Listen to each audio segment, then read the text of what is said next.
Why do you think people are so afraid of commitment? I think it because it requires something of yourself. I think there's this idea of accountability with it. I'm making this commitment, which means now I have to follow through with this commitment. And maybe I was feeling really great today about doing it, but tomorrow I might not feel so great about it. There's how you may feel about it, and there's also what tomorrow may bring. If we're talking about this in the context of making a commitment over a year to do some financial support for the church, that specific type of commitment, what's the spring going to bring? We've already been through a great recession. Is this going to be, we've got a lot of uncertainty in the political and economic worlds. It gives us uncertainty, and it's a reason to hesitate. I think commitment in our world is a hard thing. I mean, what if I'm not able to fulfill my commitment? And I think that's where this needs to come back to this place of you can question here, you still belong here. I think just reaching out with whatever you think you can is a good step. And I think for children to pledge, for youth to pledge, something that's meaningful to them.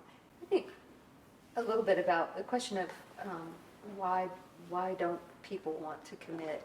And I wonder if it falls back a little bit to the conversation we had earlier about why people attend, whether they're here or not. And it matters if you're here, and it matters if you commit. And maybe some of it is why you do it. Do you do it because I want to get fed? Do you do it because my congregation needs me and I want to be with the people whom I love and whom love me? Or do you arrive here because it's an act of worship and I owe this to my God? What's the value of pledging? It's interesting to ask that question because I didn't see the value when I joined. Early on, you sort of see a little bit of the sausage being made and then, that big endowment number or growing endowment number, you want to be a part of that building in a positive direction. And then you also realize, no, the church has a budget and the church needs to plan. And the pledge is essential if we're going to make intelligent decisions and plans for the future. And if you care about it, then you have to participate. I mean, it poses a question out there, to folks who may not be feeling that they have the ability to pledge. Did you pledge to your physical health by paying your health club bill, or whatever other things that you belong to?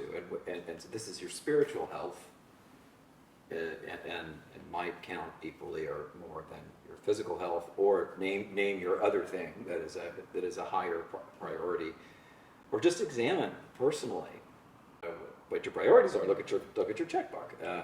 I think that's a great exercise. In fact, maybe we all ought to just do that.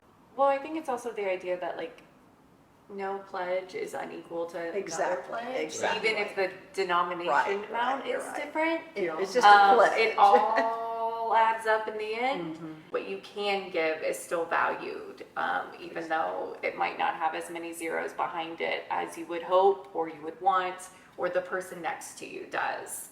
Think about what Jesus can do with 2 fishes. And the widow's mite. 5 loaves. Right. I was going to Yeah. say the 5 widow's loaves mite. and 2 fishes. Right. I want my name to be on the list. Yeah. It's not a question of the amount. Right. That's not irrelevant, but it's not. It's really as important as anything. Just say no. Be sure you're accounted for. Just like raising your hand and saying, Yeah. Right. Who's count me in.